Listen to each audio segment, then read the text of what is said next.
बातमी परभणीतनं रात्री उशिरा मान्सूनपूर्व पावसानं हजेरी लावली। हवामान विभागाकडून परभणीसाठी आज येलो अलर्ट देण्यात आलाय। गेल्या 3 ते 4 दिवसांपासून परभणीत ढगाळ वातावरण आहे। जळगावात सततच्या पावसामुळे शेतातल्या कांदा पिकाचं नुकसान झालंय। कांदा पिकाच्या नुकसानामुळे कांदा उत्पादक शेतकरी चांगल्याच अडचणीत आलाय। तात्काळ पंचनामे करून नुकसान भरपाई देण्याची मागणी या शेतकऱ्यांनी केली आहे। बीड जिल्ह्यालाही मान्सूनपूर्व पावसानं चांगलाच तडाखा दिलाय। नेकनूर परिसरात मान्सूनपूर्व पावसामुळे कांद्याचं नुकसान झालंय। प्रशासनानं पंचनामे करून आर्थिक मदत द्यावी अशी मागणी शेतकऱ्यांकडून केली जाते। तर ही शेतातली कांद्याची दृश्य आपण पाहतोय। हा संपूर्ण कांदा शेतातच सडलेला आहे। कांदा उत्पादक शेतकऱ्याचं मोठं नुकसान या मान्सूनपूर्व पावसानं केलंय। बीडच्या दासखेड गावात 200 एकरावरील सिमला मिरचीचं नुकसान झालंय। मान्सूनपूर्व पाऊस आणि वातावरण बदलामुळे मिरची पिकावर रोगाचा प्रादुर्भाव झाला। सिमला मिरचीवर बोकड्या रोग पडला, त्यामुळेच शेतकऱ्याचं मोठं नुकसान झालेलं आहे। आता पीक उपटून टाकण्याची वेळ या शेतकऱ्यावर आली आहे। भंडाऱ्यात पावसामुळे अनेक ठिकाणी शेतशिवारासह घरांचंही नुकसान झालंय। नैसर्गिक आपत्तीमुळे 159 हेक्टरवरील पिकांचं नुकसान झालंय। जिल्हा प्रशासनाकडून आपत्तीचा प्राथमिक अहवाल सादर करण्यात आलाय।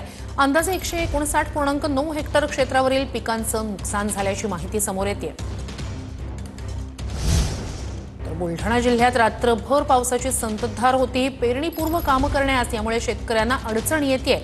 उकाड्यापासून मात्र काही प्रमाणात नागरिकांना दिलासा मिळालेला दिसतोय।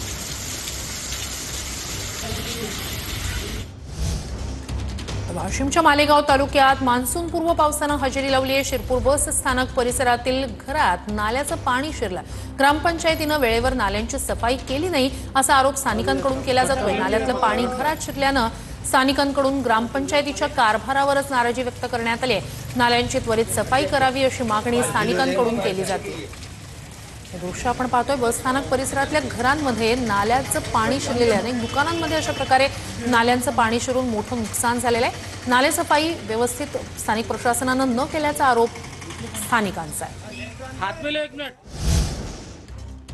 बातमी गोंदियातनं जिल्ह्यातील शेतीला मान्सूनपूर्व पावसानं चांगलाच फटका दिलाय। आमदार संजय पुरम यांच्याकडून रब्बी धान पिकाची पाहणी करण्यात आली। आमगाव देवरी मतदारसंघातल्या नुकसानग्रस्त भागाची पाहणी आमदारांनी केले। लवकरच पंचनामे करून नुकसान भरपाई देण्याचं आश्वासन यावेळी त्यांनी शेतकऱ्यांना दिलंय। आमदार संजय पुरम यांनी नुकसानग्रस्त शेतकऱ्यांच्या शेताची पाहणी केली आहे। सलग 5व्या दिवशी रत्नागिरी जिल्ह्यात पावसाच्या सरी बरसत आहेत। जिल्ह्याला आज पावसाचा ऑरेंज अलर्ट देण्यात आलाय। किनारपट्टी भागात पावसाचा जोर पुढील 2 दिवस कायम राहणार असल्याचा हवामान विभागाचा अंदाज आहे। तर काजळी नदीचं पात्र आता म्हणजेच मे महिन्याच्या या अखेरच्या दिवसातच काठोकाठ भरल्याचं दिसतंय। पुण्यात भोरच्या महाडनाका परिसरातील रस्त्यावर पाणी साचलं। सततच्या पावसामुळे या रस्त्यावर पाणी साचलंय। मात्र या ठिकाणाहून जाणाऱ्या वाहनधारकांचे त्यामुळे चांगलेच हाल होत आहेत। पंढरपूर महाड रस्त्याच्या अर्धवट कामामुळेच इथे पाणी साचल्याचं स्थानिकांचं म्हणणं आहे। पाण्यातून वाट काढताना वाहन चालकांना चांगलीच कसरत करावी लागते।